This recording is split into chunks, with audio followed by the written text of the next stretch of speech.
Major General Kahindo Tafire arikwakira aba Patriotic League of Uganda omumakaje bamwanjuro kubashaziremu kwegita National Resistance Movement okuronda karuru k'abantu bona abakwasire bendera y'ekibina kya NRM. Kaba Patriotic League of Uganda na munonga ba Mitoma District Ruhinda County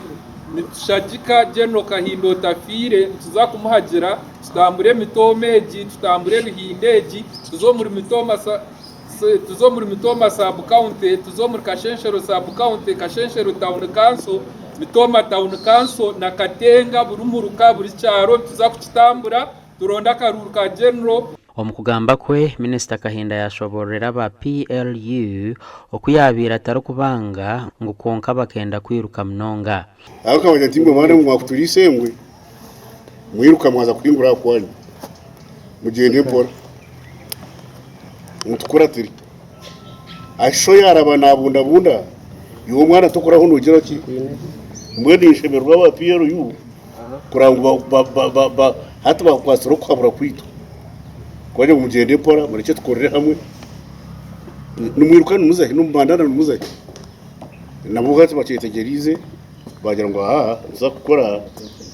uzakora nabakuru bitu nabatatitu akatugira ati mureke kwiruka speed muza kurenga kwayo ati mwaba PLU ati mbimurekire kake nityo bakuru bandi nityo bashwima ekitura lete cyo kwaje sebo bwana minister itunga timu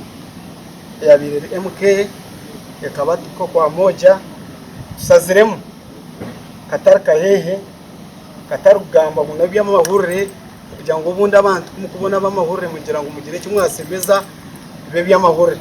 nituwenda kuronda karoraka abo kubana nabajyango yabo no mukuru egenda bwira aba PLU nabajyango kwegita NRM no kwenda kugumizamo obusinge obutwireho mu ihanga kandi tubaragana saa kugira ngo nshonga kuri region yaturetaha no kureba ngo Major General Kahindo Tafire kandi ariyo nkunzi yita ariyo muzire witu